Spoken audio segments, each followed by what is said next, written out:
Hello students, welcome to a new video.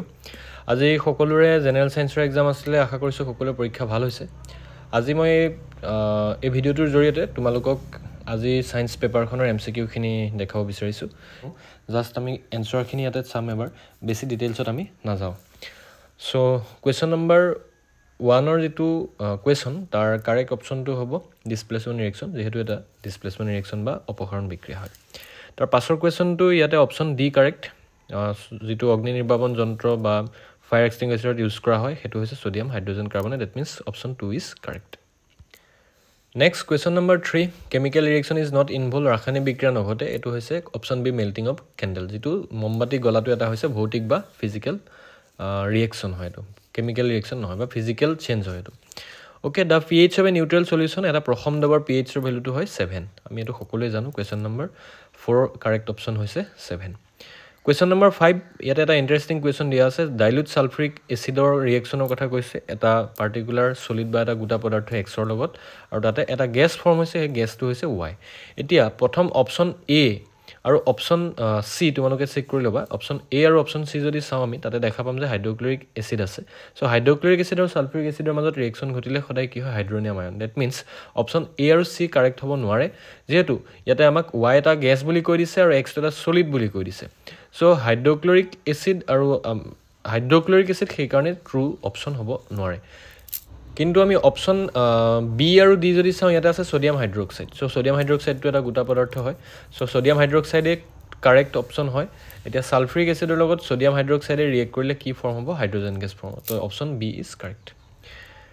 Next তাৰ পাছৰ কোৱেশ্চনটো হৈছে যে বেকিং সোডাৰ পৰা সোডিয়াম কাৰ্বনেট কেনেকৈ উঠাব পাৰি। Option C correct, by reacting baking soda with acid. Next question number 7, iron আৰু অক্সিজেনৰ মাজত ৰিঅ্যাকশন ঘটিলে কি হয়, Fe2O3, আইৰন অক্সাইড যেটো Fe2O3। Correct option is D.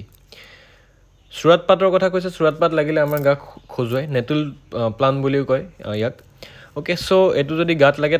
তাৰ পৰা এটা এসিড নিৰ্গমন বা সিক্ৰেট হয়, সেই এসিডটো হৈছে মিথানয়িক এসিড। ইয়াতে অসমীয়াত অলপমান কাৰেক্ট নাই, মানে ওয়াৰ্ডটো ভুল হৈছে, মেথানয়িক বুলি আহিলে মিথানয়িক এসিড হয়। সো কোৱেশ্চন নম্বৰ 8 ৰ কাৰেক্ট অপচন হৈছে B. Next question number 9, question number 9 ৰ কথা কৈছে যে আমি খাদ্যবস্তুত টিনৰ প্ৰলেপ কিয় দিও, জিংকৰ নিদিও। আমি why food cans are coated with tin but not with zinc. ইয়াৰ কাৰেক্ট অপচন হৈছে zinc is more reactive than tin. So zinc টিনতকৈ অধিক সক্ৰিয়। Option A is correct. Question number 10, gold directly আমি যেতিয়া জুৱেলাৰী বনোৱা হয় 24 কেৰেট হওক 22 কেৰেট এনেকৈ তোমালোকে শুনিছা হয়তো। সো গোল্ডৰ লগত আৰু এবিধ পদাৰ্থ ব্যৱহাৰ কৰা হয়। সো এটো হৈছে কি মেটেৰিয়েল ইউজ কৰা হয়, সিলভাৰ অৰ কপাৰ ইউজ কৰা হয়। Option A, 10 option A is correct. So question number 11, question number 11টোত আমাক নন মেটালৰ ৰিঅ্যাকশনৰ কথা সুধিছে। নন মেটালে কেনেকৈ ৰিঅ্যাক্ট কৰে সুধিছে। এতিয়া নন মেটালৰ লগত ৰিঅ্যাক্ট কৰিলে হাইড্ৰোজেন আঁতৰি যায় না নাযায়। মেটাল আৰু হাইড্ৰোজেনৰ মাজত ৰিঅ্যাকশন কৰিলে হাইড্ৰোজেনটো আঁতৰি যায়, আমি সকলোৱে জানো। নন মেটালৰ লগত যেহেতু হাইড্ৰোজেন প্ৰতিস্থাপিত বা ডিসপ্লেস নহয়, সো ইয়াতে কি ফৰ্ম হয়, ইয়াতে hydride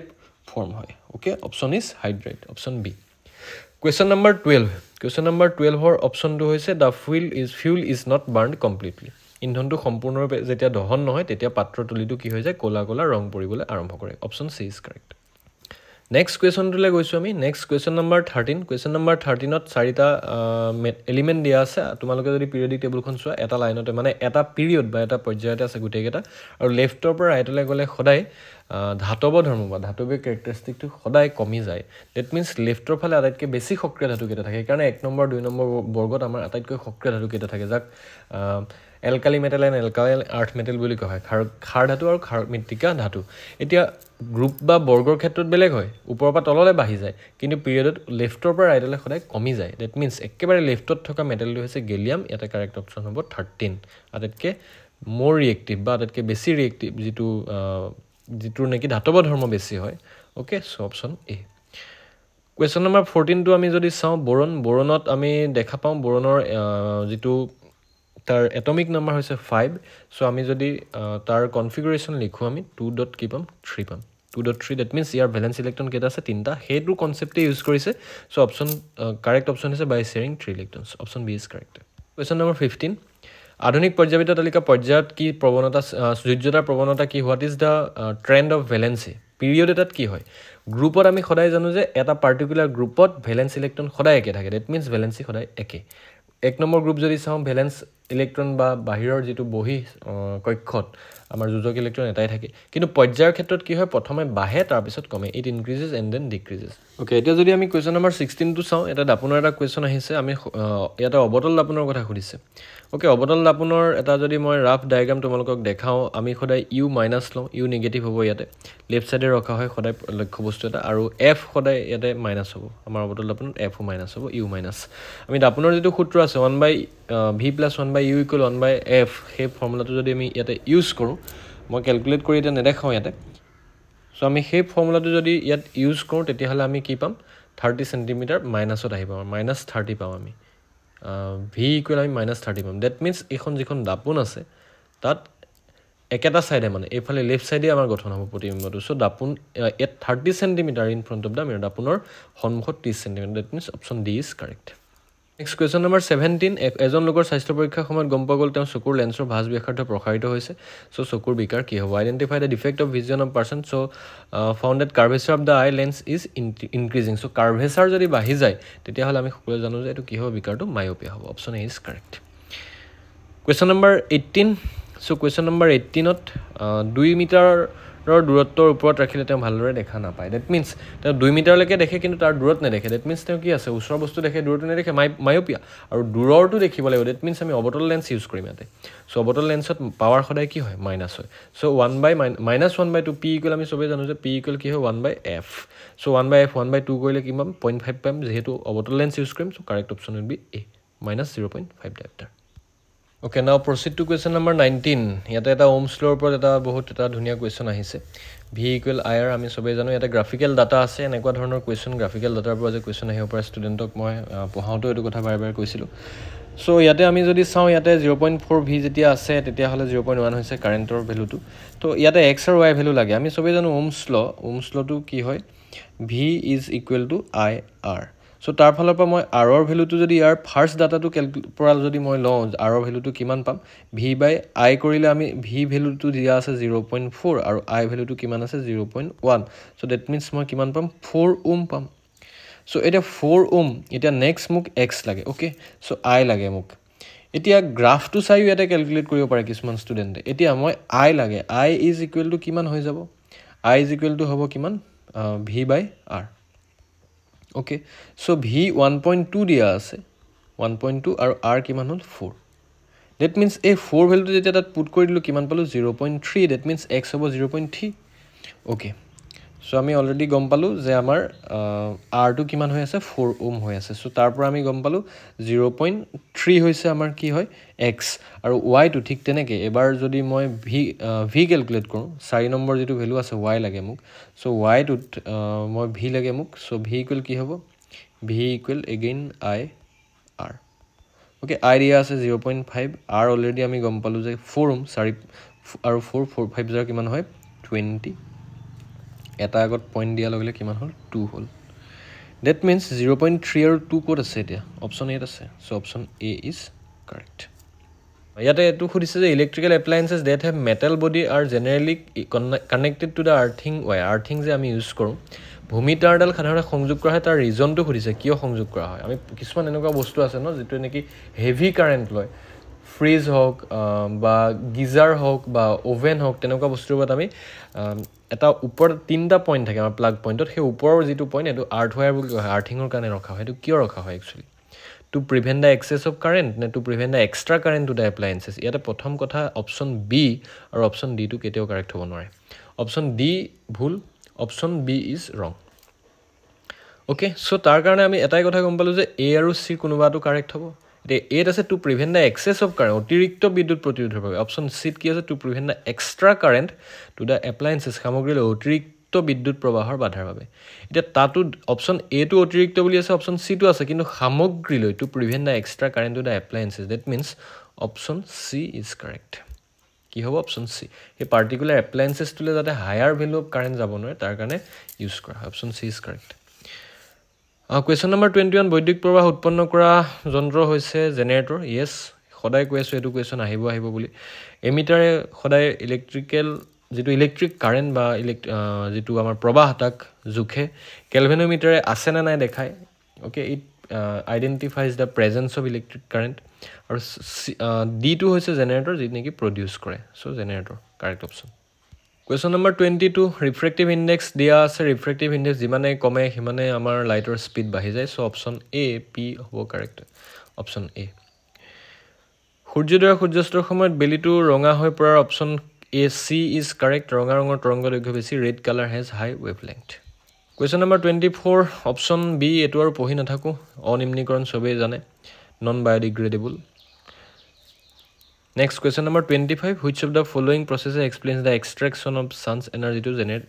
energy to light a bulb? So question number 25 or babe ki hobo সৌৰ শক্তিৰ পৰা বৈদ্যুতিক শক্তিৰ ৰূপান্তৰ yes conversion of solar energy into electrical energy. অবতল লেন্স এখনৰ ফোকাস দৈৰ্ঘ্য 20 অবতল লেন্স বুলি কোৱা লগে মাইনাস আহিব so 1/f p equal to 1/f okay power related দুটা question আহিছে একে question মই ৰিপিট হোৱা দেখা গৈছে কিছুমান 1/f so 1/20 কৰা লগে আমি পাম কিমান 0.05 পাম that means এখন যেহেতু অবতল লেন্স বা concave lens so correct option will be b negative হ'ব ভ্যালুটো -0.05 ডায়োপ্টাৰ তাৰ পাছৰ question টুলে যদি যাও 27 ইলেক্ট্ৰিক পাৱাৰ ক্যালকুলেট কৰিব লাগে p দিয়া আছে i দিয়া আছে so p equal to vi ইয়াতে যেহেতু একো series combination বা parallel combination বুলি একো কোৱা নাই ডাইৰেক্টলি যেতিয়া পাৱাৰ ক্যালকুলেট কৰিব ভোল্টেজ বা potential difference of electric current দিয়া থাকে তেতিয়া ডাইৰেক্টলি আমি p equal vi কৰিব পাৰো আৰু হেতু কৰিলে আমি পাম কিমান 80 p equal vi কৰাৰ লগে আমি 200 into 0.4 কৰাৰ লগে আমি কিমান পাম 80 watt is correct question number 28 correct option খুদিছে এটোত বহুত ষ্টুডেন্ট কনফিউজ হোৱা দেখা গৈছে ওজন এক বিষাক্ত বা মাৰাত্মক গ্যাস হিচাপে ধৰা নহয় কোনটো শুদ্ধ বিচাৰিছে yes option b is correct তিনিটা লগ লাগি পেলে অক্সিজেন লগ লাগি ওজন বনায় ওজনৰ ফৰ্মুলাটো হৈছে O3 ক্লাস 9 ত হয়তো ষ্টুডেন্ট খিনি পঢ়িছে এটো কথা আৰু ইয়াতে অপচন সি টো ভুল ছালৰ কৰ্কট ৰোগৰ কাৰণ নহয় ওজন বহুতেটো টিক মাৰিছে বিকজ ছালৰ কৰ্কট ৰোগৰ কাৰণ হৈছে আল্ট্ৰাভায়োলেট UV ৰে আৰু হেতুক প্ৰটেক্ট কৰে কোনে ওজন লেয়াৰটোৱে okay so option B is correct okay next question number 29 কোনটো সোলাৰ এনাৰ্জি আধাৰিত নহয় which of the following is not based on solar energy it is a nuclear energy option b is correct question number 30 তলৰ কোনটো নদীবান ব্যৱহাৰক ব্যাখ্যা কৰে which of the following explains the use of dams জলসিঞ্চন ব্যৱস্থাৰ বিদ্যুৎ উৎপাদন কৰিবলৈ option b is correct okay question number 31 টো এটা ইন্টারেস্টিং কোৱেশ্চন হয় সো ইয়াতে আমি প্ৰপাৰলি যদি ইউজ নকৰো আমাৰ এনসাৰটো ভুল হ'ব question number 31 ত আমি Fleming's left hand rule use কৰিম বিকজ ইয়াত ইলেক্ট্ৰিসিটি অলৰেডি এপ্লাই কৰা হৈছে সাপ্লাই দিছে ইয়াতে সো পি পৰা কিউলে যদি ইলেক্ট্ৰিসিটি যায় আৰু আমাক ম্যাগনেটিক ফিল্ডৰ ডাইৰেকশন দিয়া আছে বাহাতৰ তৰ্জনী আঙুলি ম্যাগনেটিক ফিল্ড আৰু আমাৰ যেটো পি পৰা কিউলে ইলেক্ট্ৰিক্যাল কাৰেন্টৰ ডাইৰেকশনটো দিয়া আছে এটো আমাৰ মাজৰ আঙুলিটো ইউজ কৰিলে আৰু বুঢ়া আঙুলিটো হ'ব আউট অফ সো বুঢ়া আঙুলিটো আমাক ম্যাগনেটিক ফিল্ড লাইনস দেখাব এটো হ'ব option D is correct out of the field Next question number 32 magnetic line field lines solenoid or kuntu correct khudise amak so ami question number 32 diagram to saw question number 32 diagram to sale ami yate dekha pam je duta amar b aru d directly ami katibo paru karon b aru d amar bhitorot khodai north or south to ketio hobo nore khodai magnetic lines of force north or south hole jay আৰু ভিতৰত খলে সাউথৰ পৰা north হয় that means নৰ্থৰ পৰা south হলে এটা turn ঘূৰি থাকে that means option a আৰু c কোনটো কাৰেক্ট হ'ব option a is correct because আমাৰ ভিতৰত খদাই magnetic lines of force to কি হয় ইউনিফর্ম হয় that means ইউনিফর্ম টু আমি কেনেকে বুজাম স্ট্রেইট লাইন এদি বুজাম কোৱেশ্চন নম্বৰ 33 তলৰ কোনটো ৰাখি বৈদ্যুতিক ক্ষমতা নিৰ্দেশ নকৰে option d is correct এটো এটা কমন কোৱেশ্চন আহি থাকে পাইৰুভেট অনুভাগী কাৰ্বন ডাই অক্সাইড পানী আৰু শক্তি উৎপন্ন হোৱা বিক্ৰিয়াটো কাৰ্বন ডাই অক্সাইড পানী আৰু শক্তি the breakdown of pyruvate to give carbon dioxide water and energy mitochondria option B is correct next question number 35 লৈ যদি যাও তলৰ উল্লেখ কৰা কোনটো উদ্ভিদৰ সঞ্জীৱনী পদাৰ্থ সো অপচন এটো এটা বহুত ইজি কোৱেশ্চন সাইটোকাইনিন বাকি কেটা হৈছে প্ৰাণী 36 অজনৰ প্ৰজনৰ মুকুলোদ্গম কোড সংঘটিত হয় এটো হৈছে ইষ্ট কোষত so option A is correct 37 সমসংস্থ অংগ পটেটো এণ্ড ৰানাৰ গ্ৰাছ আলু আৰু ঘাঁহৰ খিপা আমাৰ বাহুৰ কুকুৰ আগঠেং এটা দুইটাই কাৰেক্ট হয় that means ইয়াত ওপৰ আটাই কেটা বুলি যেটো অপচন আছে হেতুই কাৰেক্ট হ'ব কোৱেশ্চন নম্বৰ 37 গম পালো অল অফ দা এবভ ওপৰ আটাই কেটা কাৰেক্ট So question number 38 বিবৰ্তনৰ তলৰ কোনটো সাধাৰণভাৱে জড়িত আমাৰ লগত actually ইংলিছৰ কোৱেশ্চনটো আমি ভালকে বুজি পাওঁ in evolutionary terms we have more in common with so correct option হৈছে a chimpanzee okay chimpanzee লগত মানুহৰ অলপমান মিল আছে বুলি কয় so এটো ইভলিউশনৰ লগত আমাৰ লগত মিল আছে the kidneys are human beings are a part of system for মানুহৰ বিক্ৰিয়তা কোনটো excretion excretory organ হয় ৰেচন তন্ত্ৰৰ লগত আমাৰ জিনিয় খাছৰ পৰা আমি আভাস পাওঁ আফ্ৰিকান ৰুটছ yes আমি আফ্ৰিকান মূলৰ বুলি গম পাওঁ question number 40 option b next question number 41 নিষেচন নহ'লে ডিম্বকোষটোৰ কি হয় লিভছ ফৰ এবাউট 1 ডে য়েছ মাত্ৰ এদিন জীয়াই থাকে এইটোতো বহুত কনফিউজ হৈছে বহুত ষ্টুডেণ্ট অলপমান নতুন টাইপৰ কুৱেশ্যনো এবাৰ দেখা পোৱা গৈছে প্ৰায় এদিন জীৱিত অৱস্থাত থাকে যেতিয়া নিষেচন নহয় 42 কুৱেশ্যনৰ মানুহৰ ক্ষেত্ৰত সাধাৰণ চিষ্টলিক চাপৰ পৰিমাণ option A is correct 120 mm of H G question number 43 বাদুলি আৰু চৰাই দেউকা হ'ল সমসংস্থ অংগ yes it is a homologous organs option A is correct in evolutionary terms which among the following has better body design তলৰ কোন প্ৰজাতিৰ জীৱৰ দেহৰ গঠন বিৱৰ্তনৰ দিশত উচ্চ স্তৰ একচুৱেলি ক'ব গ'লে এই কুৱেশ্যনটো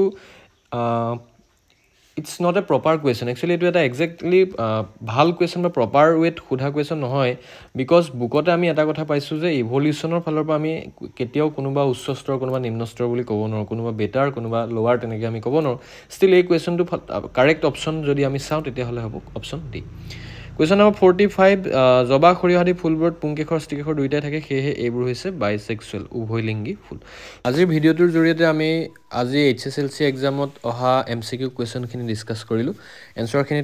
তোমালোকৰ নিজৰ ছেটৰ লগত মিলাই চাবা কাৰণ সকলোৰে ছেটবোৰ বেলেগ বেলেগ হয় মই ইয়াতে 45টা কুৱেশ্যনৰ এনচাৰ তোমালোকক জনালোঁ ডিটেইলছত মই গোটেইখিনি কোৱা নাই যদিও মই জাষ্ট এনচাৰখিনি দেখালোঁ আৰু নিউমেৰিকেলখিনি এটা দুটা কৰি দেখালোঁ বাকী পৰৱৰ্তী সময়ত আমি ইন ডিটেইল ভিডিঅ' লৈ আহিম